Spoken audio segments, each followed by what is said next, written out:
Okay. Welcome and thank you to everyone for joining us today. I'm Catherine Wygant Fawcett, the Executive Director of the Institute for Family-Owned Business, otherwise known as IFOB. We're excited to be here at Barry Dunn again, and we'd like to thank Seth Weber, Tina Gray, and Brett from their IT team for setting us all up. We had a little bit of a scare because about a half an hour ago, Zoom across the world was not on. So we're like, really? That's never happened. But we have some backups and some ideas. So if things come on and off, then we know what's going on. So I'd like to welcome you all here in person. Wow, we've got a nice full room, and say hi. I'm assuming there's a camera and people can see me on Zoom. We'll be recording this program for later viewing and sending out contact information afterwards with all of our speakers. I'd like to thank our sponsors, Harvard Pilgrim Healthcare and MainBiz, for sponsoring us today. At the IFOB, we promote, support, and champion the success of family-owned businesses, the backbone of our economy, with education, networking, and other services. This year, we're offering over 60 programs, both online, in-person, and hybrid, and we have several more to go. So you can check out on the front podium out there. I have our newly minted Maine Family Business Awards program guide, and on pages 42 and 43 are upcoming programs. And I also have flyers out there for our upcoming programs. So there's lots of options there. And I have snacks and candies and stuff there for you guys, so you may have to share it along the way. You can always check out our website at fambusiness.org for full details. These programs are for all your employees, your friends, everyone. They're open. Please come and join us. We'd love to have you. So I'm going to do my little commercial, my quick overview of our upcoming programs. So fun and function. Leading into the next phase, how Maine leaders are navigating the ongoing shifts in the workplace trends and supporting equality for employees. That's Wednesday, November 16th from 4 to 6 at Bernstein Shore. That's in person and on Zoom. Moderator is Colleen McCracken, principal of CLMC Strategic Business Advisors. We're going to have the panelists is Joan Fortin, the CEO of Bernstein Shore, Sarah Helprin, partner with Back Cove Financial, Aaron Clymer-Lassard, owner of Lassard Consulting. And because we wanted to bring a guy into the program, we will have Dayton Benway. He's the managing principal at Baker Newman Noyce. Then on Wednesday, November 30th, we're going to have a Zoom-only program. We have a series on navigating the remote world, and it's recruitment and retention. Anybody having any challenges with recruitment and retention in the remote world and the other world? So lock in 12 to 1:30, November 30th. We're having Tani Alvarez. She's a partner with Veraldina. And Mary O'Neill, she's the workforce development specialist with the Retail Association of Maine. And Danielle Hansen, she's the Chief Executive Officer of P&A Bookkeeping and Business Services. And Roger Diffin, the General Manager of LL Bean's flagship store. And he has a fascinating story because he has 200 full-time employees and then 300 seasonal, and he's all over the world. And so he has lots of really, really good things to say. And then we have navigating the remote world, new ways of marketing for your business in 2023, because that's coming up. So we'll have, that's December 6th from 12 to 1:30, Zoom only. Jesse Fowler, the owner of OSC Web Design, and Marie Stewart Harmon, owner of Lisa Marie's Made in Maine. They're one of our finalists. They have 400 Maine makers that they do around the state. So they have a very nice online presence. So we'll learn about that. Then, if you haven't had enough, we have some more. So we have how to for meaningful giving as a family business. It's a panel discussion with prominent business leaders. That's Thursday, December 15th from 8 to 10 a.m. It'll be here and in Zoom. We have Randy Hogan, president of Hogan Philanthropy Consulting, and Cynthia McDonald. She's the national director of philanthropy and a senior VP at KeyBank. And they're going to tell us about best practices about philanthropy and giving. And then we're going to, like we always like to do, we like to bring in the family business and get the Paul Harvey rest of the story. So we're going to have Adam Lee, chairman of the board of Lee Auto Malls. We're going to have our own Dottie Chalmers is going to be here, owner and VP of operations, Chalmers Insurance. And sitting next to her is Joe Capoza, the president of Capoza Floor Carving Old Port Specialty Tiles. So they're going to tell us about their philanthropy. And then, because we had so many programs that we packed in with the awards and this and that, we moved our holiday party to January. So hopefully it won't snow, but that's in person. So that's Wednesday, January 25th from 5 to 7, and that'll be at the Woodlands. So that'll be a nice time to celebrate. So today we're showcasing a panel representing 6 generations. Thank you all. And letting you learn more about our Next Gen Affinity Groups. These groups meet 6 times a year, are facilitated by a coach. We have both of our coaches here. Where's Priscilla? There she is in the back. And Ann, you'll meet them in a minute. And no 2 family members or competing businesses in them. We generally have 8 to 10 participants, and the meetings are held here at Barry Dunn, so you can come in person or in Zoom. We sign a confidentiality agreement, and we agree to meet regularly. So we open these groups up in the start of the year, and then we close them. So now is the time to start thinking about that if you want to be in for next year. So in a few minutes, I'll invite Dottie, our board chair, to say a few words about the IFOB and her experience with these groups. We'll then have Priscilla Hanson-Mahoney from Blazing Trails Coaching, who's one of her facilitators, to tell us a bit more. Then we'll turn it over to our moderator and our Next Gen facilitator, Ann Hussey, quad group and 6th generation owner of Hussey Seating Company, who will lead us in our panel discussion format for this session. We'll hear a few words from Simon Hubert, who's one of our new Next Gens this year. So he'll be on the panel, but he's also gonna have a little cameo first. And then we're excited to hear from our family business panelists, who are Chris Lynch, founder and president of Legacy Properties, Sotheby's International Realty and IFOB board member, representing the 1st generation. Then we have Andy Lynch, treasurer, Legacy Properties, Sotheby's International Realty. That's a little bit like the Institute for Family Owned Business, long title. A member of our Next Gen group, representing the 2nd generation. It's nice you all lined up in the generations there. And then we have 3rd generation, Tim Hebert, owner, managing partner with Hebert Construction. And then we have 4th generation, Simon Hebert, project manager, estimator, Hebert Construction, and also a member of our Next Gen groups. And then Brooke, can we bring that man on Zoom? Yeah, Sam and Clara, if you guys just want to take yourself off camera and unmute yourself, you can go ahead and say hi real quick. Just bring your camera on. Turn the camera on. Yeah, sorry, turn your camera on and then turn your off mute real quick. So hopefully we're bringing in Sam Collins, owner of SW Collins Company, all the way from Caribou. Okay. I am unable to see you because I think you have a video locked. Clara's gone. Clara, can you come off mute and say hi? Can we turn the PowerPoint on? Hello. Sorry, we can't be there in person. Yeah, there we go. There's Clara. So we have Clara Collins, operation manager, SW Collins Company, and member of our Next Gen group. So she's used to coming in on Zoom with us, which is nice. Okay, so we're seeing everybody. Sam, I think if you say something, you might pop. Can you hear me? Okay, we're gonna have an icon with you and see you up there. Okay. So towards the end of the program, we'll ask you to please fill out a quick survey, and I have some door prizes for you. For those of you joining us on Zoom, we'll send you a link. Your feedback is really important to us because that's how we build these programs, and we're in the midst of doing that for next year. We'll also have a handout for a sign up if you want to get involved in any of our affinity groups. We have the Next Gen groups. We also have a leaders in transitions for any of those people who might be transitioning out of their business, thinking about retirement. We have a CEO Central for companies of over 5 million in gross revenue, and a women's leadership forum for women running their business. Now I will turn it over to Dottie. Stand. Yeah. Whatever you like. Can everyone hear in the room okay, or do we need a microphone? We could have probably used a microphone for Catherine. You're so soft. I was too soft spoken. Sorry. Make sure you're over for the. I'm sorry.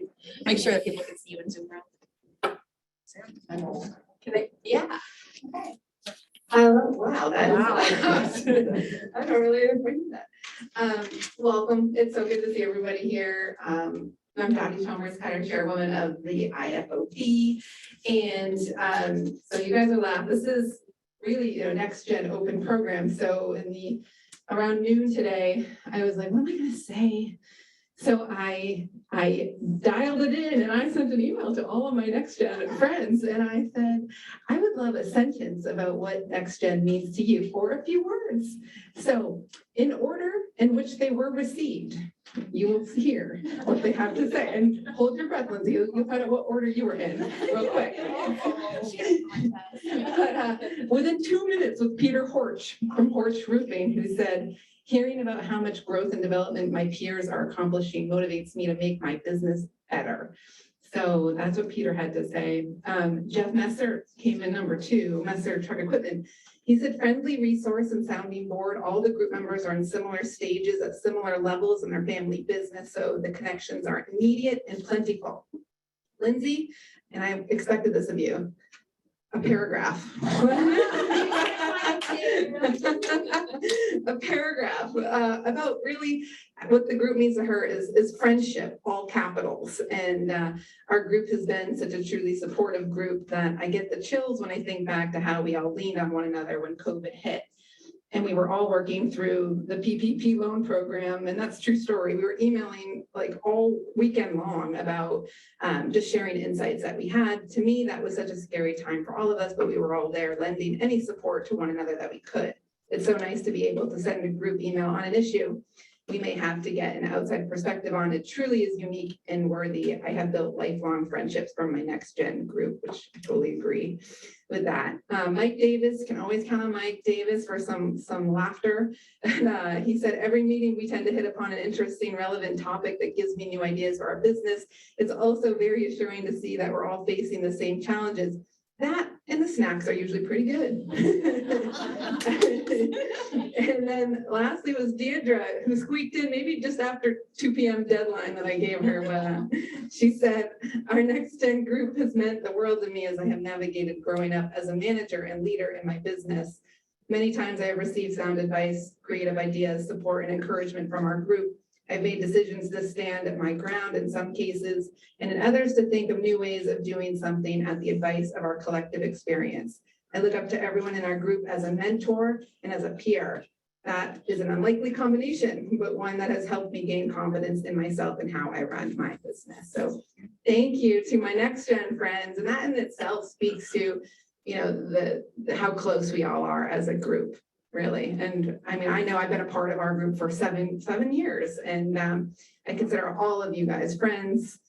We hang out personally, as well as socially, as well as in our class setting, but it's a wonderful, wonderful group of people. I'm very lucky to be a part of it. So welcome today, and I'll pass the podium, the mic to Priscilla. Thank you, Dottie. Hi, everyone. I'm Priscilla Hanson-Mahoney of Lacing Trails Coaching. And am I there now? Okay. I grew up in a family business. I grew up on a rutabaga farm in Falmouth. And the way that my siblings and I solved disputes in our family business was we either threw rutabagas at each other, which if you've ever seen a rutabaga, that hurts. Or we whipped each other with thistleweed, and that also is very painful. And so when Catherine told me that there was an opportunity to support Next Gen leaders in family-owned businesses in either solving disputes or learning how to grow in their businesses, how to navigate in their family business, I said, please sign me up. I want to be involved. And so it's been my pleasure to be involved with IFOB and leading and facilitating the Next Gen groups for the past three years. And it's just a pleasure to see everyone support each other in the groups, especially as Dottie said, during challenging times like COVID, but also to celebrate successes. We've had really awesome celebrations in our groups as well the last few years. And it's a joy to watch that as well. So I would encourage you, if you want more information, there's going to be plenty of opportunity to learn more. And it's a great supportive environment. So it's been my pleasure, and thank you. And who am I calling up next? Our own Ann Hussey. Thank you. So people don't typically have a problem hearing me. Do I need this? Okay, then, I'm not gonna use it. I'll save it. Do I turn it off somewhere? Yes, there we go. Because I think it needs to be over there. So I'm a facilitator of 2 of the Next Gen groups. And I love this. I mean, I get as much from them and listening to their stories and some of the challenges they have and listening to them engage with each other and talk about, kind of what's going on in the business world for them, or, swapping stories about kids and soccer programs. And the 2 groups that I facilitate are both very, very different. As you heard from Dottie, one group has been together for 10 years, something, 7. And then the other group is kind of a little newer together. And so the dynamics are different and what they want to talk about is different. And so it varies from things like employee challenges, staffing and retention. I could say that 3 times and it still wouldn't be enough. Also looking at communication, both communication up to say the board and communication to employees. So it varies. They pick the topics. So if you're in a Next Gen group, you're involved in determining, really what you want to talk about. So anyway, I can't say enough good about it. On a personal level, when I was working at Hussey Seating, as a female, I was one of the only female managers, and having a peer group at the time was really, really, really important. So I encourage you to use this network. And I think, Simon, are you gonna? Yeah, I think so. Yeah. All right. I'll stay right here since I'm on the screen. I did write something before. A lot of it's going to sound redundant to what everyone else has already said, but so that just proves out that even though I've been only able to be part of, say, 4 or 5 meetings, kind of everything that they're saying holds true. These were immediately obvious things to me, immediately obvious benefits to these Next Gen Affinity Groups. But I'll just start with my statement. Heber Construction is a recent member of IFOB, becoming an active participant this year. The various affinity groups and resources are what enticed us into becoming a member in the first place. And since joining, I've been welcomed into one of the Next Gen Affinity Groups that meets monthly and have found immediate benefit participating in the discussions that take place. Not only were the existing members of my group extremely welcoming to my joining, but the value and insights into how their businesses operate, understanding the commonalities of the problems each of our businesses encounter, and the shared problem-solving opportunities have been impactful to both my personal and professional growth. I often find that as a family business, we tend to operate within a bubble, decision-making and organizational communication defaulting to our leadership team at Heber. It's easy to kind of slip back into that habit. And through participating in these affinity groups, we've been reminded of how valuable it is to collaborate and share with other like-minded leaders. So I'm very much looking forward to remaining an active participant in these Next Gen groups, and would be happy to discuss with anyone interested in possibly joining about what my first year's experience has been. So. Thank you, Simon. Nothing like being put on the spot, doing double duty today. Yes. So today's program. So I'd like to just kind of talk about where this came from a number of years ago. So I'm, as Catherine introduced me, I'm 6th generation owner, one of the 6th generation owners of Hussey Seating. We now have 7th generation owners that are sitting at the table and that are very much a part of our future. But my dad, when he was CEO and I was working in the business, we were invited to go to the Chautauqua Institute in Chautauqua, New York, and speak on a panel, kind of like we've put together today. He was representing the 5th generation and I was representing 6th. And it was fascinating listening to the founders, in the 2nd generation and how the business was starting to evolve, and then taking it through and seeing the growth and some of the transitions that were so important for the businesses to be successful. So thinking about the program for today said, let's do our own here. And so thrilled to have the four of you willing to participate. And Sam and Clara, I'm so disappointed that you're not able to be here. And I just hope you guys are feeling okay. And thumbs up. Thank you, Clara. And so as we come to your part of the program where we want you to talk, you'll need to take yourself off mute. Right now we can see you. So just a heads up, we're watching what you're doing. Okay? All right. So, so today I think we're really, really fortunate to have kind of these people and these companies who are willing to share their story and willing to talk about their experiences in the family business. I think it's a great opportunity for all of us because as Catherine said earlier, no one family business is like another. We're all so unique. And so listening to what these folks have to say and picking up some best practices, we will be talking about some best practices in small breakout groups later, not necessarily theirs, but whatever you want to talk about. And so what I'm going to do is introduce these folks one at a time, have them talk about some questions that I have to ask them. And then I'm going to ask you to save questions until the end. We'll have 10 or 15 minutes for questions when the program's over. Okay? So that's kind of our format. All right. So, Mr. Lynch, we're going to start with you. And so Chris, you're the founder. And I wonder if you can share a little bit of your background and, kind of how you got to where you are. I know. How many minutes do I have? Yeah. So, real quick, I grew up in Massachusetts, graduated from Ann Arbor High School, went to Bates College here in Maine, degree in economics with a lot of mathematics. Went to work for an economic consulting firm in New York for a while, switched over to Wall Street. Started investment banking there in the mid 80s.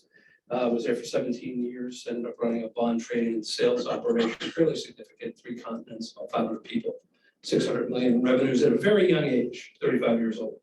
38 years old, I was really tired. Really tired. It's a young man's game. At that time, we had 3 kids in 3.5 years. And we said, let's do something different. And very few people who do what I do walk away. It's one of the worst financial decisions I'll ever make. But lifestyle-wise, we were living in New Canaan, Connecticut. I was working 13, 14 hours a day, 3 hours of commuting, an hour and a half each way when everything worked. And it didn't always work. And my wife was home with 3 very young children. So let's do something different. And we kind of took the whole world as our platform. Andy was born in London, and we lived over there for a while. And so making it back to London was so expensive. We were on a work package then. I went down to Melbourne and Sydney, Australia. What we were looking for was a lifestyle destination. We live in Cape Elizabeth. We didn't know Cape Elizabeth really existed, even though I went to Bates. Bates is in Cape Elizabeth. And so, so it was when I knew people from there, but never been. And anyway, we think maybe Annapolis, Maryland, Marblehead, Massachusetts was probably the concept that we were really looking for. Young family, infrastructure, good schools, connectivity. And we came up here, it was totally random. And I do not enough time. But anyway, someone recommended we go have a look. And we came up, it was the Saturday before September 11th. We looked at 10 houses. We made an offer on a house up here that day. It was not a great offer because we didn't know the market, right? So we made a low offer. And anyway, September 14th, the offer was rejected. September 14th, the owner calls back and says, if you still want to buy it, I'll sell it to you. I said to my wife, do you still want to buy it? She said, sure. So we bought it. Weren't sure what we were going to do. If we were going to move, we just loved the property. And either we were going to flip it or do something. My background was in high value, hard to value assets, of which this house was one. And bonds, that's what bonds were, effectively, high value, hard to value assets. So about 6 months later, let's move to Maine. And we never looked back. I didn't have a job. And so I started looking at business, and I looked at dozens of businesses, maybe some of the businesses you all, and I really wasn't that particular about which business it was. It was more about, have artists, they see things that I can't see. I'm not an artist. When they look out the window, the colors are different, the shapes are different. Musicians, they can sit down in front of a piano or an electric guitar and it just sounds good, or they can write music. When I look at businesses, that's how my mind works. It just can tell what works and what doesn't. And I look at a lot of different businesses as widgets. And what I saw in Maine is there were a lot of people who own their businesses that were owners and practitioners. Good examples, doctor practices, right? They're all partners. Law practices, all partners. Real estate companies, they're all producers and also trying to create and run and grow a business, which I thought was a bad idea. It's hard. You know, it's hard to be really good at both, and it's hard to scale if you're doing both well, and there's just not enough hours in the day. And so I settled on, again, another long story, real estate.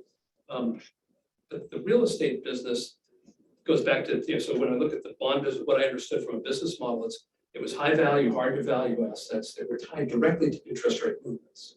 That were sold by independent contractors and commission-based salespeople. And it was all about having models that motivated people to do the right thing with the right information at the right time, right? I mean, so to me, it looked identical, and no one else that I know in real estate ran a big bond business, so no one else saw it that way.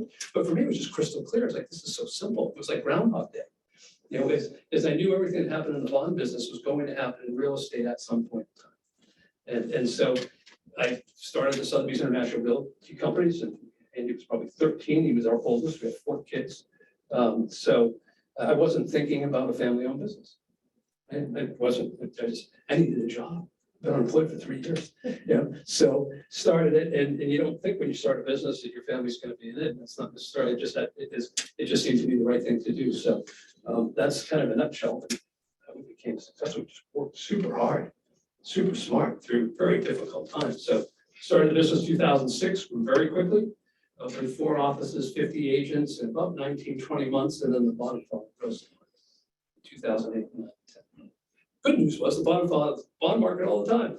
So I was used to that too. Yeah. And so I didn't turn away from it. I kept hiring, I kept growing, and it was miserable, super, it was awful. It was really. But in 2011, when we came out of it, we really went from being kind of a nobody, just getting started, to being one of the strongest companies.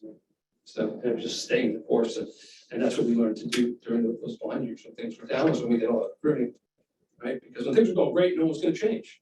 Even if they hated their job, they hated their boss, they were doing so well, they weren't going to take financial risk. And so that time for me was great recruiting, great opportunities. So, Chris, can you talk about what it was like when your son said he wanted to join the business? He never said that. Well, how did that happen? The answer to your question, he never said he wanted to join the business. So interestingly enough, Andy was a soccer player and always did sports camps in the summer. I did sleepaway camps. My other 3 kids, the younger kids, all did internships. My little one still does. She's with us. She's 21. I still call my little one for 3 years. And she may come back. She loves the company. She loves the people. She loves the business. We were growing a lot. About 4 or 5 years ago, I had a chief financial officer who I really wanted to become chief operating officer, but we needed a financial person.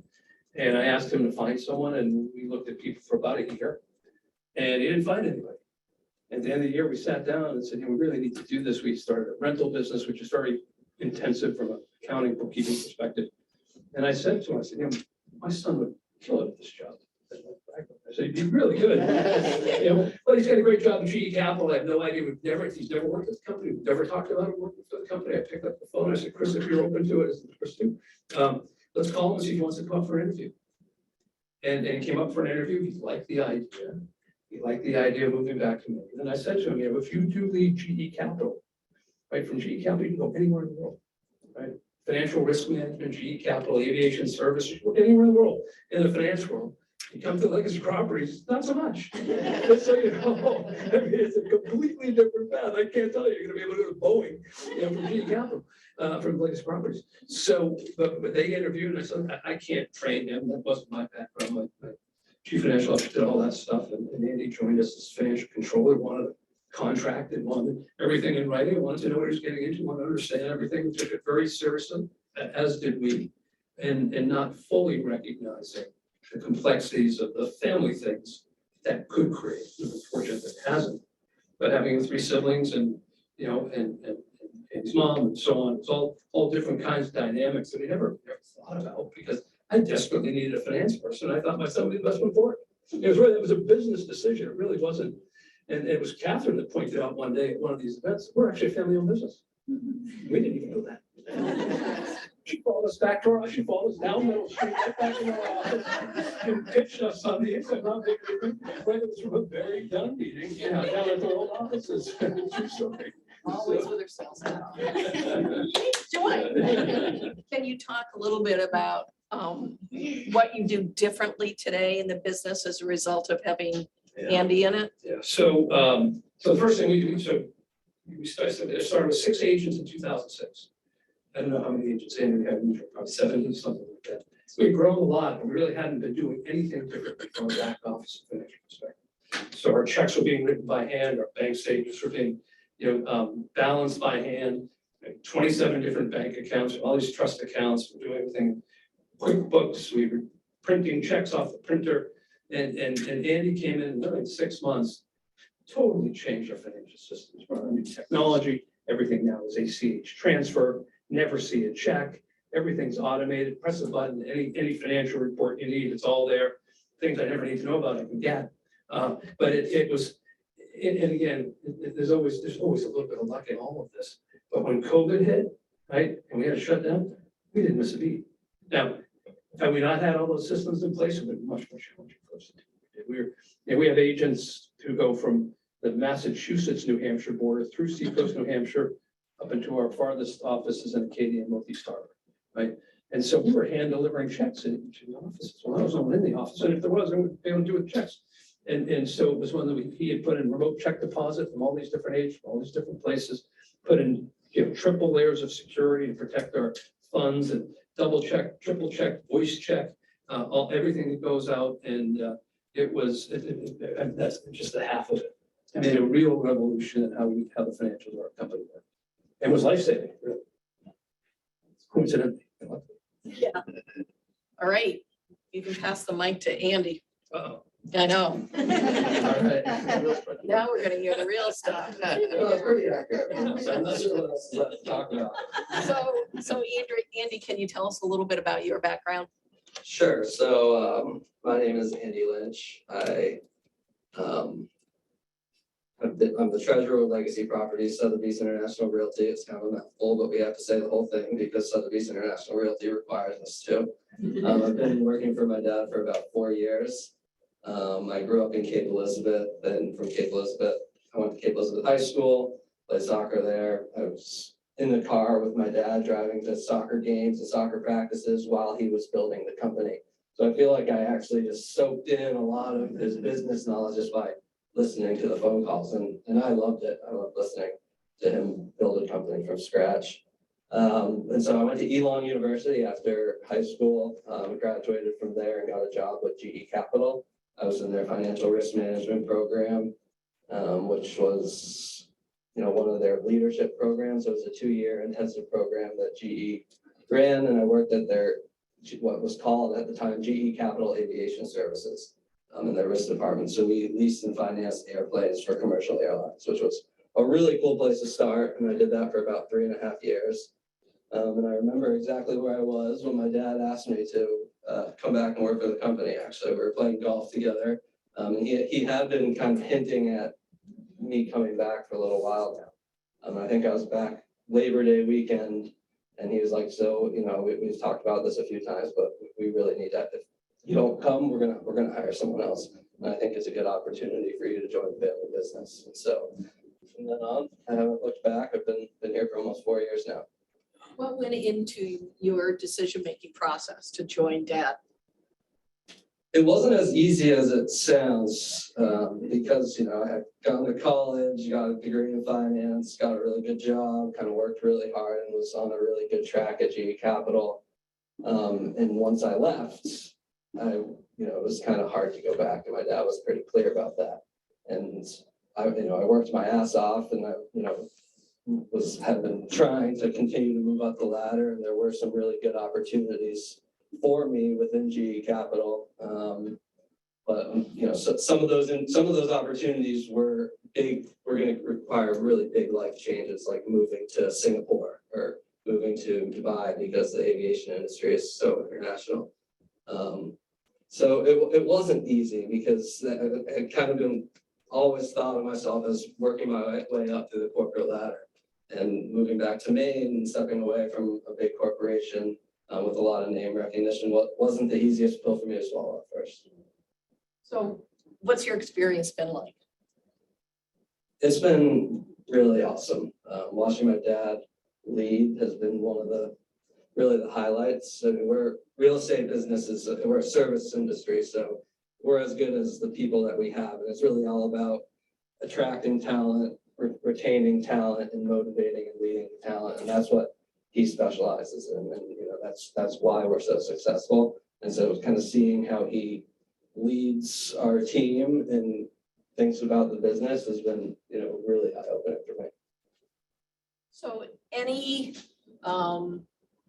surprises or things that you didn't expect as a result of, do you report directly to your dad?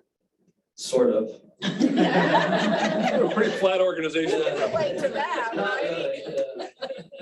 That's my dad, we have COO, my dad and myself, and then we have like a director of brokerage operations and coaching and that kind of thing. So technically, if we had to draw a org chart, which we don't have, I would probably report to the COO, but we meet as a team every week and kind of just talk about what issues we have, and what we're working on, and hammer it. So any surprises in that relationship, and maybe also think about conversations you might have had with your sisters or your mom, a brother? Yeah, so I have Brother a and younger sister. brother who's 28 and lives in DC. I have a younger sister who's 25 who lives in DC, and then I have my college age sister who's 21 and she interns with us in the summer. But I would say the biggest challenge, the biggest surprise, or I don't even want to call it a surprise, but something I've had to get used to coming from the background that I came from was being patient. When you come into a family-owned business, a really small organization, you want to go in and all of a sudden revolutionize all the systems and make all these changes, be like, oh, I've seen it done at a big company and this is how they do it. But it really takes time, and you have to navigate the people, and you have to continue to be able to do business. And I had a little bit of a hard time with that at first. And then I also think working with my dad has helped me look at the big picture. I tend to be a pretty detail-oriented, processes-driven person, but when you're running a business, you really have to kind of step back, trust the people below you a little bit, and you have to think about what you're trying to accomplish at the end of the day. So those are probably the two big learning objectives. Awesome. Yeah. So not wanting to put words in your mouth, but your dad talked a little bit about some of the technology. So one of the things that's common is a next gen is apt to bring innovation in that looks and shapes in so many different ways. But can you talk a little bit about some of the technology or innovations that you brought? Sure. So yeah, we're a real estate company. We have 6 offices now, about 100 agents. And so when I joined in 2018, well, our revenues at the end of 2018, by the end of 2021, we had doubled. So we doubled in size with the same team, with the exclusion of me. I just joined in 2018. I take no credit for that. That was all because the real estate market was doing well and my dad was being a great leader. But I basically put in place an enterprise software that was all our transaction management, our accounting. It talked to the Sotheby's International Realty System. It talked to the multiple listing service. It talked to the Zillows and everything. So we could just kind of design a really smooth process from when one of our agents gets a listing and making sure it all flows through the accounting to the commission coming in and our agent getting paid. And we doubled the amount of transactions and business we were doing with the same amount of people. It was just all about putting it in the system. Transformational. Transformation. Yeah. And any conversation about the third generation? Sound like his mother.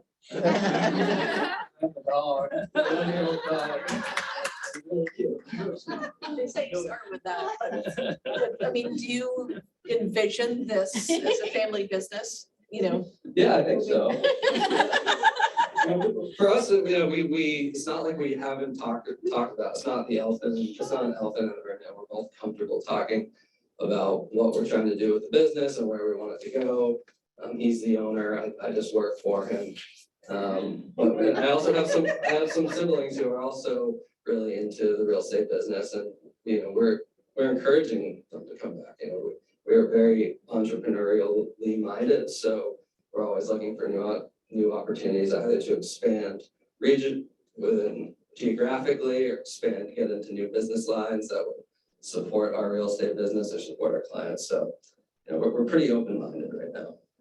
We'll come back to you on that third generation. Some of you have been entertaining. Decade. Yeah, very much. Thank you. All right, and Tim, so Tim Hebert, would you be willing to tell us a little bit about you? Is it on? I think so. Yes, it is. Thanks. So can you talk a little bit about you and your business? Sure. My name is Tim Hebert, third generation Hebert Construction. Grew up in Lewiston, Maine, went to St. Dom's, moved away for college, went to Wentworth Institute of Technology. Primarily because I wanted to be in Boston, a big city, wanted to get an engineering degree, and I wanted to play hockey. All those things came together. So, you know, I think, you know, I moved to Boston thinking that I wasn't really coming back. So when I went away to college, and even throughout college, worked in the Big Dig, got a chance to work on some pretty cool engineering projects. And then after college, got a job as the airport engineer for the state of Massachusetts. So it was like the state equivalent of the FAA. And my second day on the job was 9/11. So that was kind of interesting. And kind of set my career there and in a linear path towards airport security for an entire year. And my only career growth at the time in that business, in that job, was my boss, who was the director of aviation.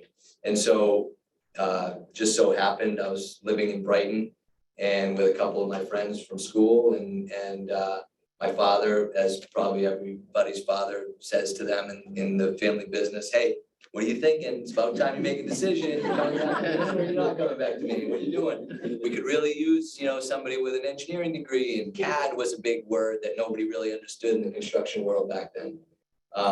And so just so happened by chance, as most good things do happen, that my friends were moving back to British Columbia and my other one to Massachusetts. And it was a pivotal point. And I said, all right, I think this is my time. I think I'm gonna move back to Maine. And I guess the one thing I remember about the first few months back in Lewiston, living with my parents, which probably led to this frustration, was driving down the street in Lewiston, right by another company that's a family business in Lewiston. And I was tailgating somebody so hard, and, you know, they were going the speed limit. I was like, you know, I was ready to lay on the horn, and then I looked up and I realized, wow, chill out. You're in Maine. You know, this is everything's a little bit slower here, a little calmer, and then slowly thereafter, you know, realizing that, you know, that there's an impact and a value that the young generation has an opportunity to bring to the table. You know, I think as any, whether you're the second generation, third, fourth, fifth, sixth, I think we're all going to have a similar scenario where you come into a family business like this and you think you're going to change the world. You think you have all the great ideas, and you work for other companies and you want to bring that to the table and you want to have impact. And I think that that's all great, and that's important for companies to continue to succeed as they evolve. But I think looking at it now, and talking to my former self, you know, I see the value and wisdom in experience and knowledge from the generations in the past. And so one of the things that was really amazing and cool about our business was when I started in our business, we used to go into the shop, into our what's known as our warehouse, every morning at 6 a.m. And it was kind of a thing, whoever was first, you know, it was always myself, my father, Simon's father, and my uncle. You know, we would spend the mornings in there talking shop, talking about hockey, talking about sports, waiting for the guys to come and go. And, you know, we knew every person, we know where everything was, we knew everything about everybody. And it was an opportunity to kind of have a breakfast meeting that where everybody was on the same page. And so as the company's grown, those opportunities become fewer and far between. So it's still, we've got to continue to remind ourselves that it's still important to continue to, you know, ask for the wisdom of people that are still with us, well, we're learning about opportunities for improving in our company, whether it's technology or new business growth or whatever the case may be. What do you think contributed to your success as we call them G3, third generation? Yeah, I think, Because you said your dad and your uncle, yeah, and so was your grandfather still in the business? grandfather was, so when I joined, my grandfather was out of the business and was no longer with us. My father and my uncle were the owners of the company when I joined, and then shortly thereafter. So the interesting part about our business is we're like this multi-generational succession planning business, which I think works really, really well in a lot of cases. So every, you know, so Mike and myself and Simon now are partners. And, you know, Mike is 17 years older than me. I think my father was 15 years older than Mike, and I'm 12 years older than you. And my kids are 15 and 14, so we'll see what happens with that. But because Like a half generation. it's a half generation, so every half generation, we have the succession planning that happens, and Simon's in the midst of it right now. So when I went through it, the succession planning, it was very one and done. So, and that's how it had been from the years past. So, you know, my father retired, and that day I became equal partners with Mike. And there was a new LLC, and we were that, and it paid off the old LLC, the old generation.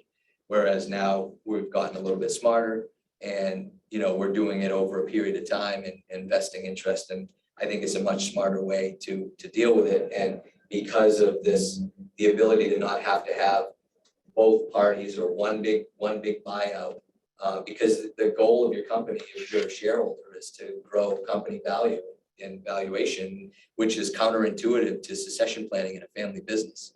And so how do you preserve value for the exiting generation while making it affordable for the generation that's coming in to take it over? And that's something that's extremely difficult sometimes to preserve that. It's like, what kind of a transition? Yeah. So I don't think I answered your question. that's but- okay. You're sharing good stuff. So, so what's been the biggest challenge for you with the family business? Probably the biggest challenge is, I don't know. I think we've been very successful, so it's tough to say that there's been a lot of challenges. I'd say the biggest challenge this is probably it, is that, you know, because we're a partnership and now we're 3 partners. You don't always, even though, you know, I would, you know, as on paper, I'm the CEO of the company. I have to remind myself to be respectful of everybody else around me, because it collectively, we're all equal. And understanding that, recognizing that, and being, you know, having ideas for where I want the company to go, what I want to do, we're not always seeing eye to eye on every single thing. And understanding that you might have a great idea, but there might be reasons why it doesn't work for everybody, and you got to be okay with that and find, you know, other ways to move the needle. I think that's probably the most challenging part. So what I think I heard you say is that, or the way I would interpret it anyway, is that you separate leadership, your role as a CEO, from ownership, the 3 partners. Yeah. Would that be? Yeah, no, that's very fair. You know, we've always kind of had a flat level style of management, as you guys had mentioned earlier, where, you know, we try to all do all the similar things or the same things. We're both project managers, and we're estimators, and we can go sweep if we needed to and do those kinds of things too. But and in the past, we've kind of run that flat level, and as our company has grown and evolved, and I think gotten better, we've had to take some of those roles and to make them a smaller part of our function, and then think of leadership and as a bigger part of our role in the company. Wow, challenging. Yeah. Yeah, good stuff. Thank you. Simon, so let's hear from your perspective. Can you give us a little background first? Yeah, so I'm Simon Hebert, 4th generation. My father, Mike, has been managing partners with him for 15, 12 years now. And unlike kind of every store here, from like 6 years old, I knew I was coming to construction. I would go before school, and my sister and I would come into the office in the warehouse, watch those morning meetings that Tim was just talking about, eating our donuts and just hanging out. But you know, Paul Gay, who was our shop foreman, and Roger Gervais, who has been a supervisor as long as I've been alive. All these guys I've known my whole life, and I always knew I wanted to come back and continue to build on that and to be around the people that kind of make our company successful. The kind of what I didn't know was what that timeline looked like. So I went to college in Syracuse, New York, and when I was graduating my senior year, kind of made it a goal to apply to like 2 companies every week and just amass kind of a Rolodex of opportunities throughout the state or throughout the country. And I narrowed my kind of 2 opportunities down to a job in New York and then a job in Montana, very different. But I kind of, through the hiring experience that I underwent at both companies, and having friends who kind of migrated from Syracuse down into the city, I knew what life in the city was like. I knew if I wanted to do anything active outside, it was going to have to be a train ride out and, you know, just a whole ordeal just to do that, to get out of the city. And then an opportunity in Montana. Through, you know, the opportunities there, I knew I'd be working on a job on Washington State, a job in San Francisco, and a job in North Carolina, all at the same time. So I knew I was going to be very much, I wouldn't be living in Montana, I'd be living out of a suitcase. And realizing that, or having grown up in construction and realizing it's, regardless of where you are, whether it's New York or Montana or Maine, it's very local industry. So you're relying on your subs and those contacts you have, and you cut your teeth and build up a reputation for yourself. And if I was going to do that anywhere else, whenever that time where I wanted to come back, you know, happened, I'd have to be resetting the clock and starting all over. So going through that process, I realized like, no, I wanted to come back to the company right away. And kind of was only willing, you know, going to do so if I felt that I could make an immediate impact. And so I had conversations with my father, and a day after graduating, I was a field super, you know, bringing an addition of Lewis and Middle out of the ground, and kind of haven't really looked back since. You know, it's just, I knew that's what I wanted, and, you know, I've been very happy to have been a part of it. Kind of, like Tim said, see the company kind of grow both, you know, in size and complexity and all that's been a part of. And to both Tim and Mike's credit, they've been very good at involving me and, you know, in leadership type conversations and meetings, of which I really had no business being in, but I've really learned a lot through that. I've been very fortunate to basically have already been here for 10 years. In May. And so how do you think you've impacted the business? I mean, I like to think, you know, I've been able to pull off successful projects and maintain and build, you know, continued relationships. So I look back at, you know, a lot of my clients that I've built up just in this short period of time. I haven't done a project that wasn't a repeat client for at least 5 years. I've done 3 projects in a row for the same client, and then, you know, have a few other clients who you know, been able to build up that trust and that relationship. And so I like to think that the quality and the kind of intensity that I care for my projects has contributed to kind of building that reputation that we have always had. So 6-year-old boy. Yeah. So you're plus whatever now. Has working in the family business met your expectations? Very much so. I mean, it's definitely challenging. You wear a lot of hats, and I think that's the frustrating part for me, because I'm very, like Andy, I'm a very detail oriented, very process driven person. And so if I'm focusing on, building a risk matrix or like setting up a project and really getting that going, then I have to pull my head out of that problem and focus on, a labor issue or reallocation. It's frustrating, but it's what's necessary.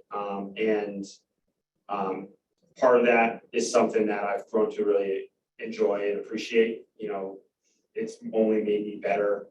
Having to solve and shift labor resources around helps me solve and plan for coordination across subs on projects. So everything's impactful and everything's been useful.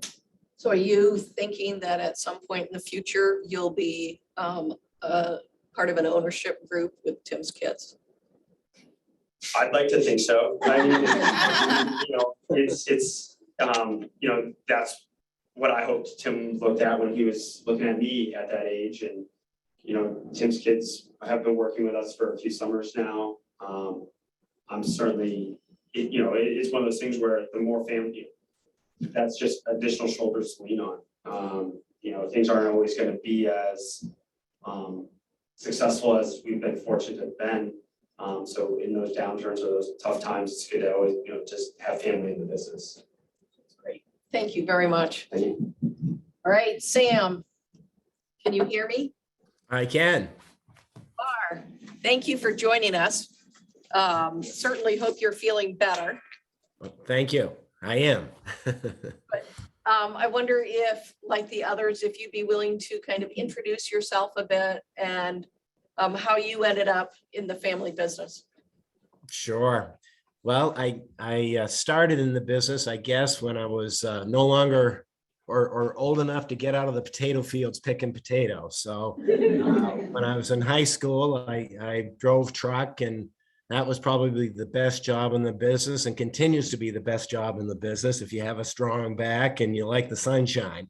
And from there, I went away to school 4 years, and I worked every summer for the company. Went out west and became a ski bum for a little bit at Vail, Colorado. And during that period of time, Dad was continued to try to entice me to go back into the business. And then there was a mill tour that he sent me on while I was out west. And then finally came to be about the end of ski season. And he said, well, now it's time to make a decision. I need you to come back or I have to do something else. And so I did make the decision to come back into the business and was very pleased that I did. Started out right on the floor, working the floor we had one store at the time, retail lumber and building material business. And so I learned everything from cross piling sawdust to learning about board stretchers and unloading carloads of plywood by hand and the whole gamut. So I've had a lot of experience in the building material business from when I was a high school kid on up, and certainly have enjoyed it. Sam, how many family members work in the business today? There are 4 of us. My daughter, Clara, my brother, Greg, and his son, Adam, who is the same age as Clara. So, nice. And one of the good things about the pandemic, it was that both Clara and Adam came back into the business probably a year or 2 earlier than they might have come back in. Boston was a little less appealing during the pandemic. Yes, it was. Can you talk a little bit then about ownership and leadership in your company? We heard that a little bit from the Heberts, and I wonder if you can share your story around that.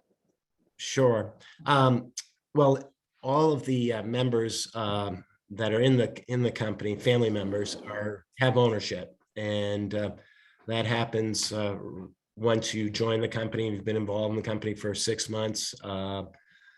Much of the ownership of the company is passed on, is gifted as much as possible, as it was to me and to my father, et cetera.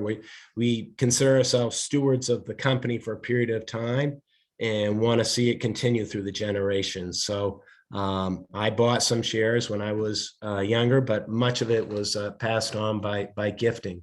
It'll probably become more complicated as we've grown considerably over the past decade and a half with our 5 locations. But that is the intent, that it's passed on to the next generation and they're not saddled with debt as best it can be. As far as the leadership of the company, I'm the president of the company. My brother's vice president, Clara's treasurer, and Adam is clerk of the corporation. We've brought them in quickly in being involved in as many details of the business as possible. They're fully aware of the financials and understand the day-to-day operations, all levels of the operation we want them to be immersed in, because I want to be kicked out the door as soon as possible. So the faster we get them up to speed, the better, in my opinion. So. You heard it here.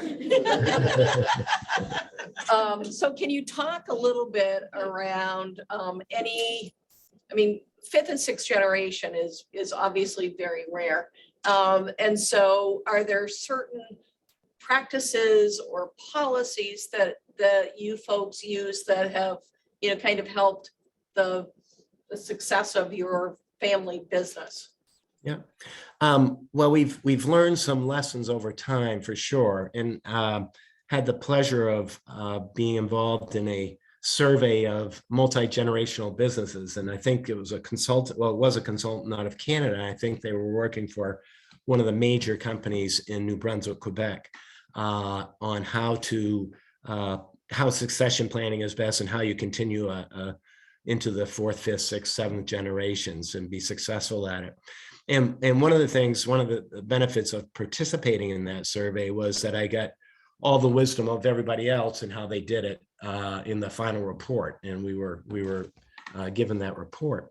But a few things that I took out of it is, one, that for ownership, you have to be, what we have set as a standard is you have to be involved in the business. So if you're going to be, if you expect to have stock in the business, then you have to work in the business, because I think the goals are much different if you're a stockholder that's working in the business than if you're just a stockholder from outside. We're looking more long-term and not short-term returns. So what we do will affect tomorrow, 5 years from now, 10 years from now. And that is our interest in perpetuating the business as best we can. So that's one of the things we did in terms of making sure that ownership is restricted to just people that are working for the company. We have a saying in my family when we get together around, conversations around the family business, and it's not on my watch. When you get to 5 and 6 generations, that's quite a legacy to carry on. Are there key lessons learned other than the ownership kind of requirements, if you will?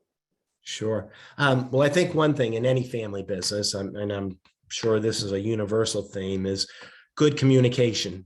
We certainly, there's always going to be conflict in any family business with different goals and different aspirations. But I think communication is critical, and regular communication, and understanding that the business is the business, the family is the family, and trying to hold a fence between the two is critically important. You may not always agree when you're at the shop, when you're working, but when you're family, you're family. And I think that's critically important and is essential in making sure that communications are always open and are regular. I think you have to schedule communication, and the more often, probably the better. But my brother and I usually get together every week for lunch, and it might be oftentimes talking about business issues, but sometimes it might be just talking about interests that we might have that are in common, or family. But I think just communicating often and regularly is critically important to have a successful business where you have multiple partners. Sam, thank you. Yeah, my pleasure. Going to flip it over to you, Clara, and get your perspective. Like the others, can you share a little bit about your background and why you joined the business? Yeah, so I'm Clara. I'm Sam's daughter, and I'm part of the 6th generation of S.C.B. Collins Company. I always knew I wanted to be a part of the family business. Since I can remember, I'd walk around the store wanting to help with whatever was going on. And they used to joke and tell me I had sawdust running in my veins. And instead of Clara, some of my shirts said sawdust. So it was always something I knew I wanted to do. And a lot of decisions that I made were with the intention of returning home and what I could learn and how much I could learn before coming home. So after high school, I went to Northeastern down in Boston, right next to Wentworth, and studied business, concentrating in finance and supply chain, because I thought those were areas that would definitely be beneficial to my family and our business. Even while I was there, got co-ops that were kind of across industries and roles and types of businesses to try to best be able to broaden my knowledge and experiences before returning home, and get lots of ideas, because I definitely agree with Andy that it's a challenge to come in and want to make all these changes and have all these ideas, but have to take it slowly and be patient and get everybody on board for them. And then, like my dad said, after college, I worked down in Boston for a power tool company, and then COVID hit and I was ready to come home and not be in the city anymore. So that's exactly what I did. And you talk about, first of all, do you guys have a policy around how family members can enter the business? So technically, right now, there's no policy, but that's something we definitely have discussed putting into writing, I guess. Because I think that's something that I would recommend for anybody who's considering doing it, is to do that. And one thing that my parents and family never did, they never pressured us to come into the business. It was never a you have to do it. It was, hey, if you want to, it's here, but this is your choice. I don't want you to do it just to cash a paycheck. It's because you want to carry it on to the next generation, and support the community, which is central to everything that we do. Steward leadership that your dad's talking about. Exactly. So how was your transition into the family business? We know, we all know that sometimes having the same last name as the name on the door can be challenging. What's been your experience with that? So it's honestly, I thought it's been a really nice transition. I've also, in our business, we have a lot of people who have been here as long as I can remember, and a lot of them have been here since before I was alive.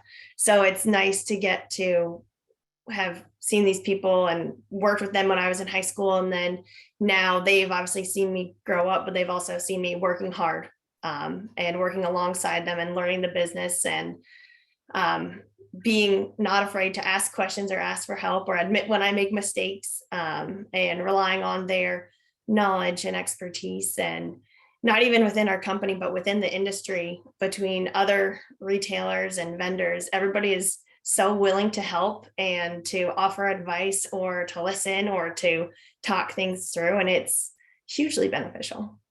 Can you talk, your dad shared a little bit about what he thinks makes it work. Can you talk about it from your perspective in terms of what makes it successful for the 4 of you that are in the business together? Yeah, I think, well, to his point, the most important thing that I found is that, okay, when like we're together and we're talking about the business, it's okay, it's great. And we can disagree. Like, I'm a big Milwaukee person. My uncle is a huge Makita person, but at the end of the day, we can still have dinner and get along. And it's nice to be able to have those tougher discussions and conversations, and then go out to dinner or do different things. And my cousin and I, again, we're the same age, so we have a lot of the same friend group. So we still spend time outside of the business. And I think it's important to make sure we're doing that. Or after we have board meetings, we'll go out together with our significant others and spouses and everything, which is a nice way to kind of bring the family aspect back into it. Have there been any surprises for you, knowing that you wanted to join the business from a young age? Any surprises? Well, when I came in, everybody told me that the slow season was from like November to April, but I haven't seen it yet. So that was a little bit of a surprise.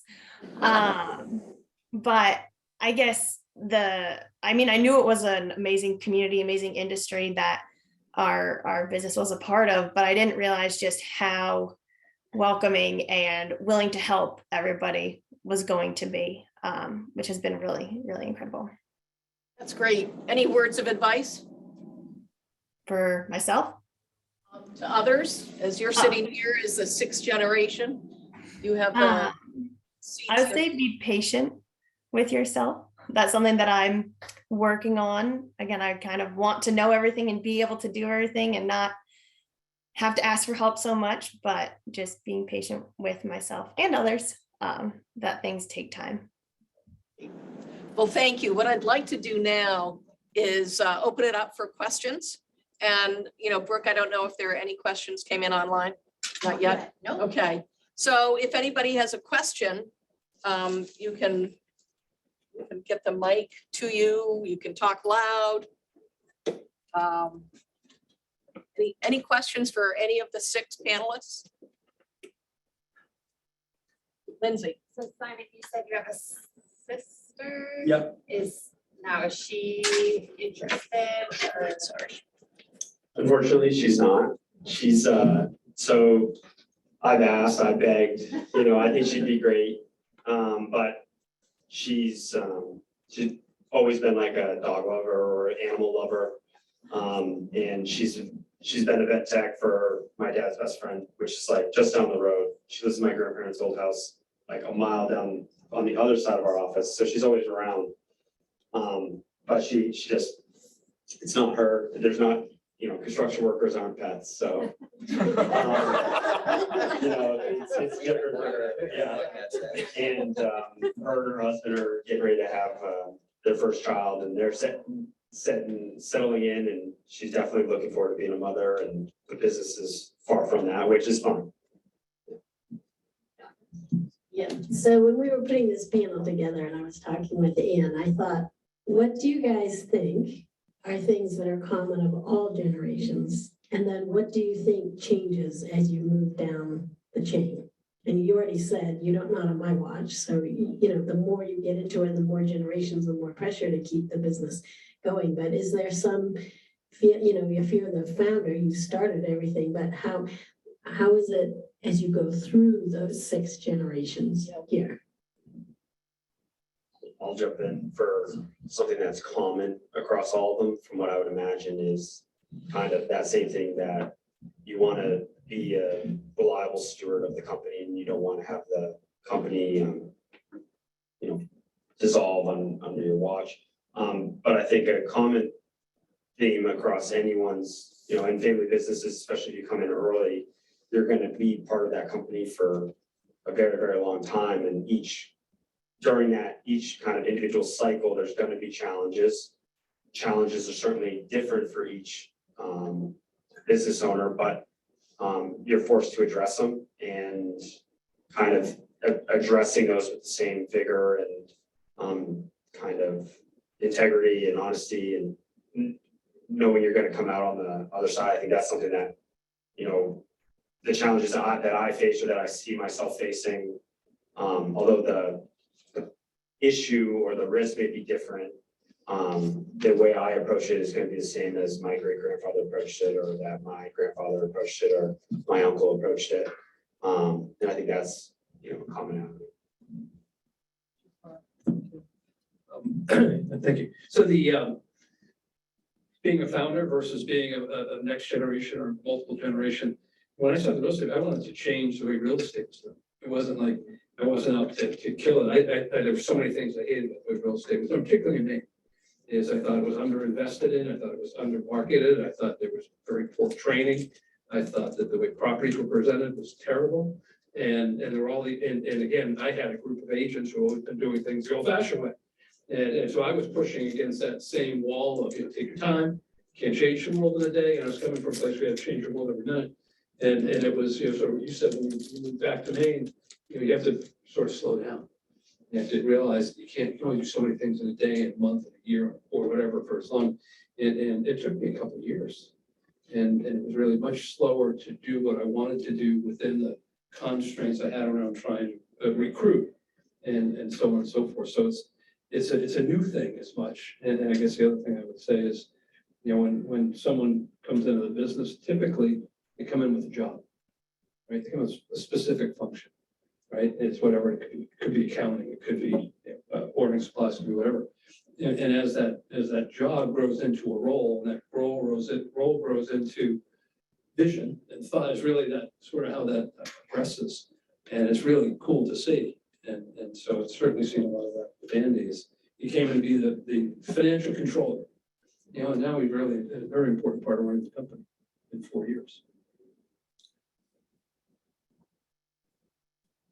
Chris? Yeah, if you can hear me okay. Usually we can. All right, cool. Sorry, I'm old that, but the question really is for, I think, everybody on the panel. I think probably SW Collins could answer this one as well, but trying to think of something that related to building and real estate. But what is and it could relate to retail as well, obviously. What would be the most complex project you worked on? And what would be the project that you're most proud of? And do those two things match up? That would be for like Sotheby's and for Heber, and then obviously for SW. Just an example of a project that you're really proud of that you've worked on, and it doesn't have to be the most complex. And what was probably the most complex or challenging job you worked on? I think for us, it probably wouldn't be one particular project, but I'd say there's a couple that come to mind that, you know, had an impact on our future. We had Mike and myself had done a project for St. Mary's, which was the largest project that we had ever done in our company's history. To put it into perspective, at the time, it was not a simple project. It was building an OR, lab and pharmacy while renovating next to an existing OR at St. Mary's Medical Center. We had a ton of healthcare experience, which is what got us that, as well as our family's relationship with the head of facilities for the hospital. And to put matters even more intimate, Simon's grandfather was on the board of directors years ago, and there's been a lot. My mother was an X-ray tech at the hospital, so you know, family and community, it all played into a role. I think what was important for us in that project was how close it was to us as a family, and how that hospital impacted us as we are in that community. But it was we were a, you know, $15 million a year company, and it was a $20 million project. So, and we had to have buy-in from the customer to believe that we could actually physically do it and be successful at it. And to get that buy-in from the customer to say, and not just the customer, but the engineers and architects, which in fact, we were $2 million less than our competitor was on a, you know, plans that didn't really mean much, but that, you know, that was our original estimate. For them to see that and take that leap of faith in us as a business, and then for us to turn around and be successful was an impactful project, and that set us into a whole nother stage of ability, you know, in the eyes of the world that we play in, to be able to do complex projects and be a leader in that industry, in our industry. And in that project, we also brought in a lot of subcontractors as partners as well, and kind of like what most of you that might be in the construction world would think of the IPD process. So we had trust in our subcontractor relations, and we brought those people in much like what we were being brought into, and it was that team atmosphere that made the project so successful for the customer, for us, for the subs, for everybody. And then in addition, I think that similarly, you know, Simon did a project a few years ago in Portland, right off 295. It was the first time we ever built a building that was 7 stories tall and that construction type. And I think it was for a repeat customer that Simon now continues to keep doing business with. And that, again, kind of propelled us into another part of our business, and we've continued to grow from all those experiences. So, but I think overall, it's we build teamwork around everything, and I think when we have success, it's because we're all working together.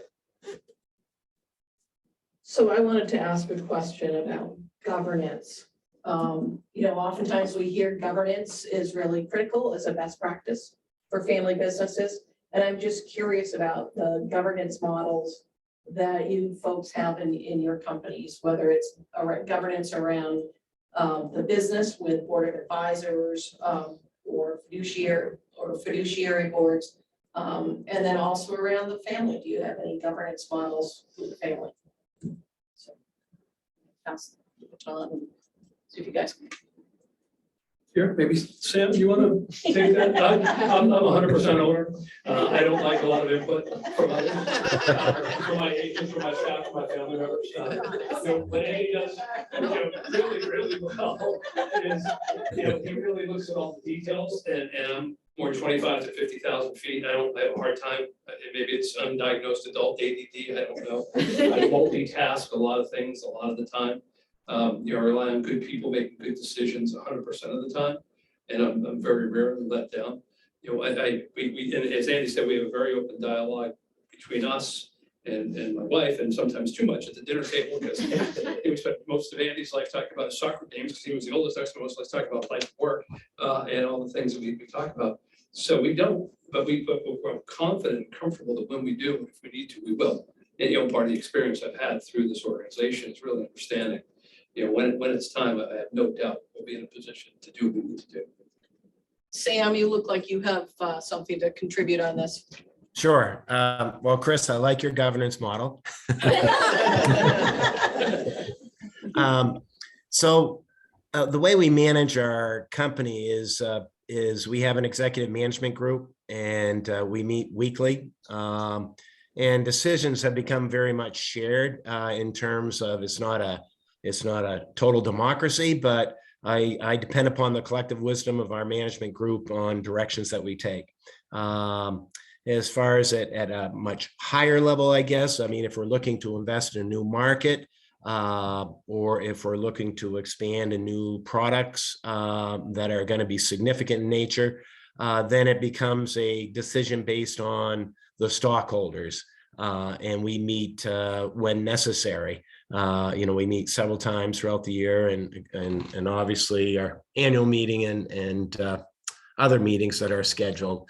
But on a day-to-day governance, we are very dependent upon our management team and executive management team to help guide us to make what are the best decisions. So, Thanks, Sam. Yep. Go ahead. No, I just had a quick question because I heard Chris and Sam both talk about this. How do you know when time is right to do the transition? You want me to take that? So that's a good question. It was different for me when I came into the business, because I think my dad was kind of anxious to exit the business. So we were one location, and I learned a lot from others around me, whether it was a general contractor and learning, how to do a takeoff, or what is the proper product to be used where, or from a fellow lumberyard that was we competed in a friendly manner with, and asking him advice.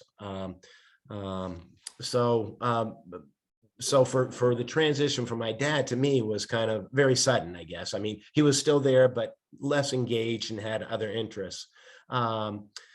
The transition from me to my daughter and to her cousin is I'll be there as long as I need her to be. And I certainly am trying to do less every year and do what I need to do, maybe at a higher level and less at a operational level every year.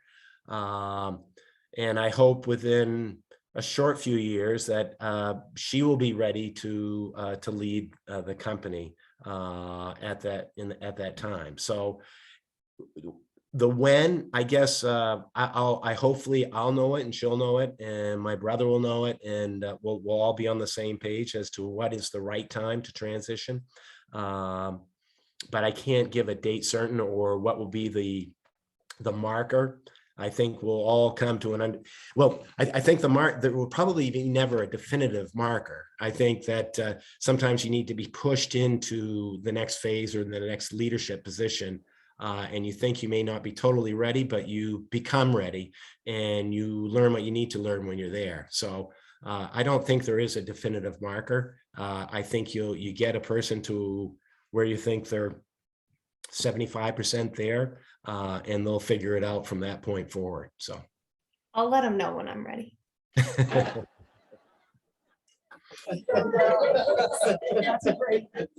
might answer slightly differently from a totally different perspective.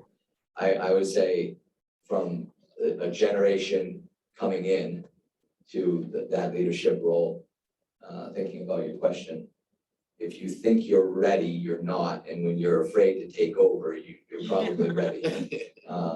As I think about that as in terms of like, I felt like I, was doing the job of taking over when my father retired and for maybe a few years, I thought it should have already happened. And then when it was about to happen, I was like a little bit, like, oh my God, what's about to happen here? Now it's all on me, and it felt that nothing changed, but that next day it felt completely different. So that's.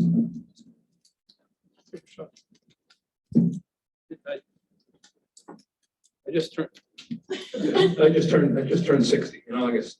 And so that was a wake up call. For me, when I was 10, I thought 60 was old. When I was 59, I thought 60 was old. And I'm 60. And so, I started, our dog, our dog's 14, I said, we'll be 80 and we'll still have the dog. And so it does start to put things in perspective. My company is 16 years old. And in 16, and that's gone by really, really fast. 16, 76. What I look at right now, and I think what both of you said is, there are a lot of things I don't want to do anymore.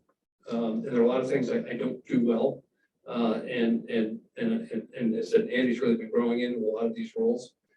And so it's really, funny enough, what I love more than anything, it's what I did in New York, is it's really crisis management. In every real estate deal, there's a crisis. In every real estate deal, there's a way, there's a path. And generally speaking, maybe we're very fortunate, less fortunate than we used to be. And things have changed a lot in the last couple of years, but that Maine real estate was always done by good faith sellers and good faith buyers willing to sit down at the table and just figure it out.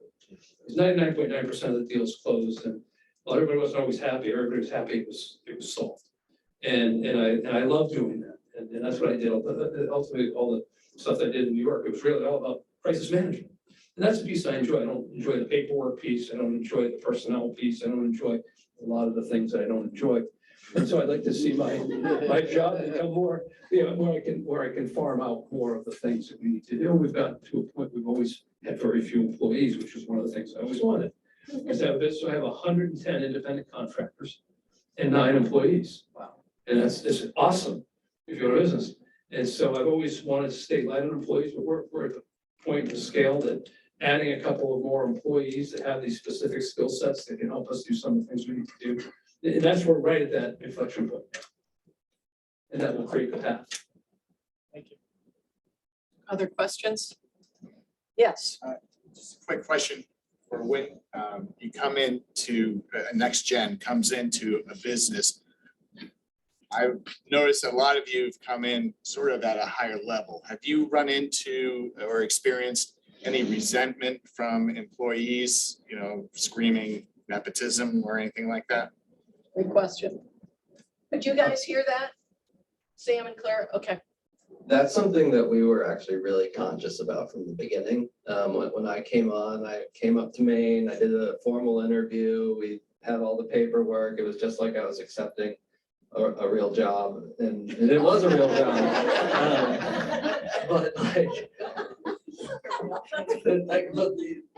We wanted to make sure that everyone who was in the office and we worked with felt like I was a contributor and not just there because I was his son.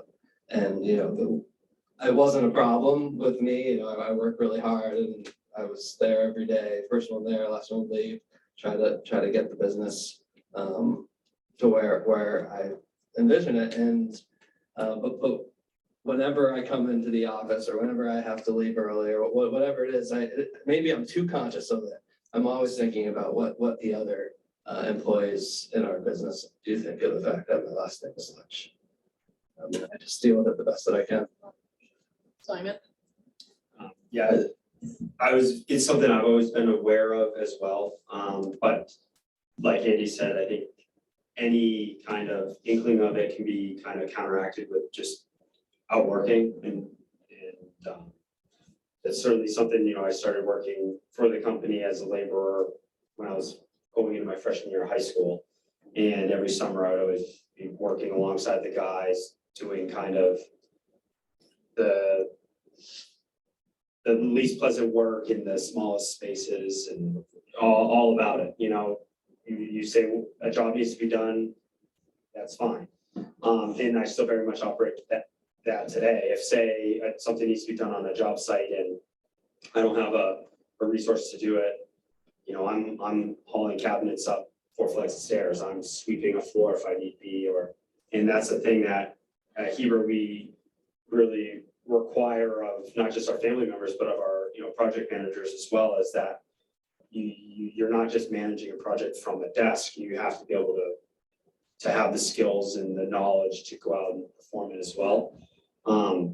Where I was where I was more concerned about my last name or coming into the industry was outside of our company. I've known all these people since they know me. They've known me since I was 6, and so they knew my work ethic. They knew all of that.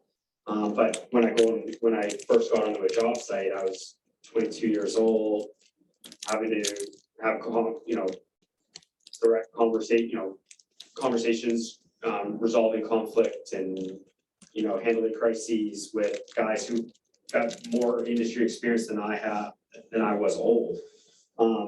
And that was what I was most kind of concerned about. And I just approached every interaction and every person that I worked with the utmost respect and,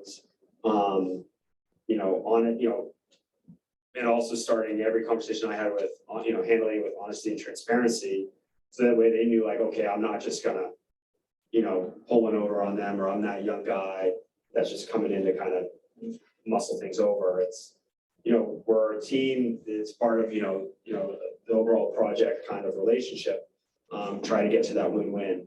And that's helped, I through kind of approaching it that way, I haven't really encountered much or any of it. And if I have, I'm oblivious to it.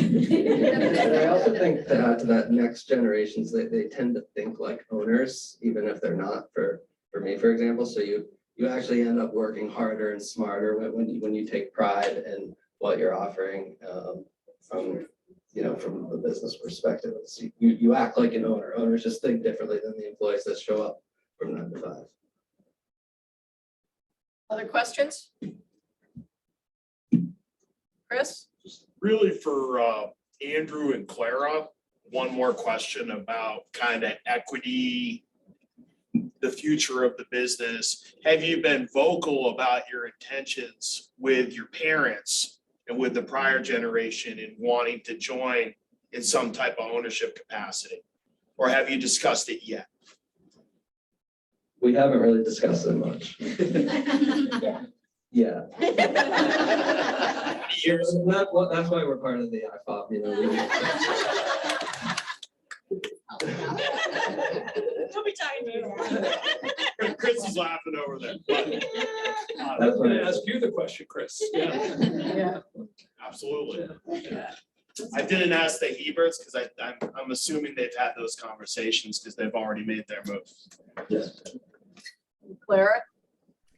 Yeah, so actually my dad's the one that brought it up too. I didn't have to do it myself. So that was a nice thing. And like you said, he has gifted some of it, and we are in the process of me buying some shares of ownership too. So definitely it is an ongoing conversation and just want to do it the smartest way possible for the longevity of the company and the financial well-being of the company. So I have another question. I had time to prepare. So, you know, being aligned, owner alignment is also a really important thing. And as you now have multi-generations in your businesses, do you talk about, you know, kind of your purpose, what your, you know, why are you in business? What is it you're trying to achieve? Do you have those conversations? Do you have kind of that shared value around what the business is trying to be?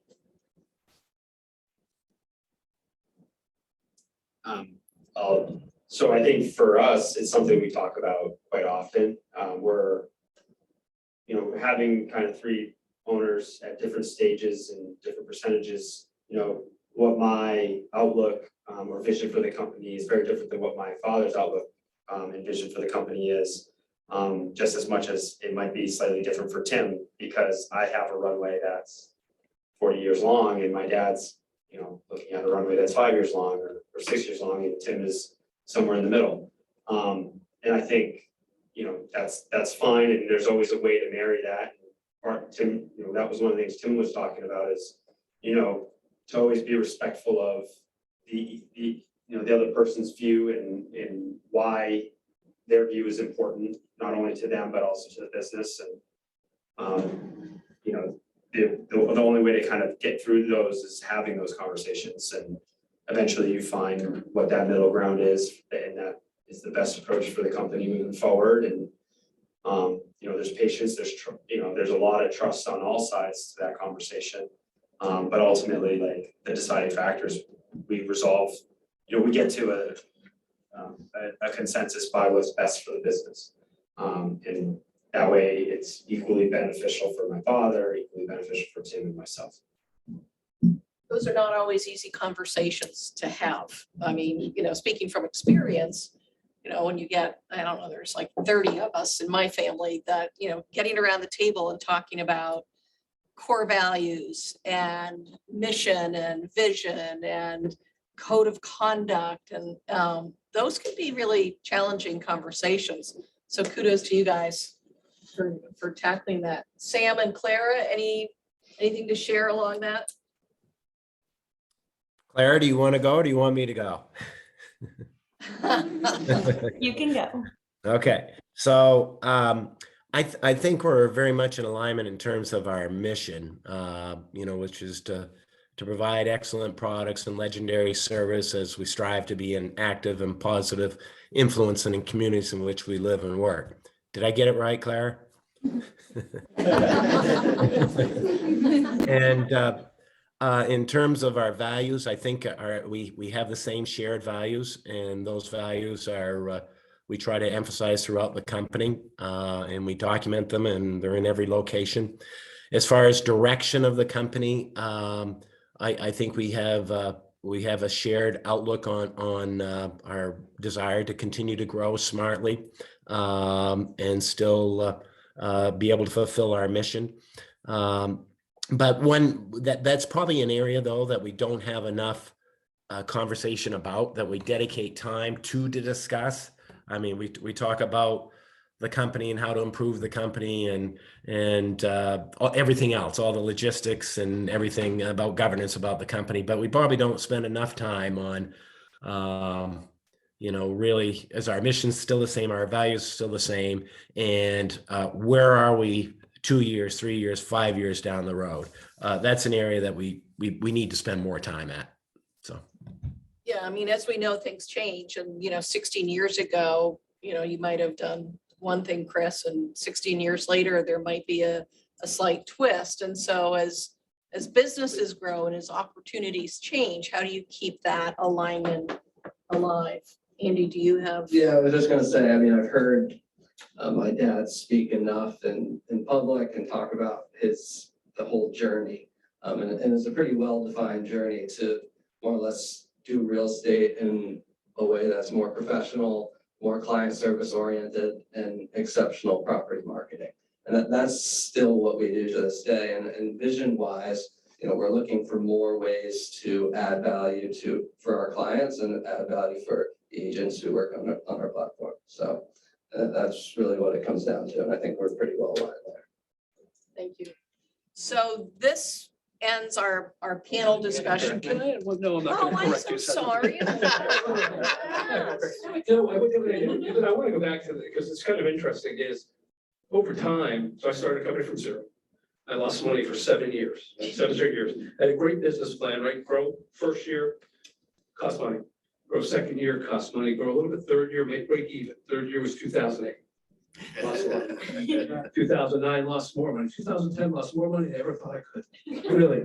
And I never really got discouraged, but I had a business partner, because I got my real estate license 6 months, 6 weeks before I opened my company. I had been a real estate agent, so I couldn't be the head of my own company for 4.5 years. And we talked about equity. And I said to him, I said, Bob, equity is not everything it's cracked up to be. I said, for the next, as far as I can see, it's going to be a liability, not an asset, just so you know. And Bob had, kind of a 4 or 5 year window to retire. And so it was really not until 2011 that we broke even. I know we started, obviously, 2000 and so on. And over the last 4 years, the equity value of our company is about quadruple, right? And so, which is great. And we're probably on the precipice over the next few years, it might have, right? Again, from there, I don't know what's going to happen with interest rates going from 3% to 8% for mortgages. There's going to be something bad's going to happen in real estate. In not too distant future, maybe right now. So that equity component is complicated. I've thought about equity. And last thing, I've thought about bringing some of my agents, my top producers, as a retention tool or as a recruitment tool. The last thing I want to do is have a recruit, like, I don't know if any of you know Compass, right? Compass used equity as a retention tool. They took the company public and public at 20. The stock is now 2, right? In 9 months. And so equity is a dual-edged sword. It's an asset when it's good. It's a liability when it's bad. And it's not necessarily for the faint of heart. Anybody who's in the stock market at 36,000 on the Dow, and now is at 32,000, was at 27,000 a couple of weeks ago. It's not the holy grail. Being an owner and a shareholder is a huge responsibility, both more financially, in my opinion, than anything else. Thank you. Didn't want you to think I was greedy. Oh, Here. Okay. Here, you wrap it up. All I'm right. gonna say, I just want to say thank you. I really, really appreciate all of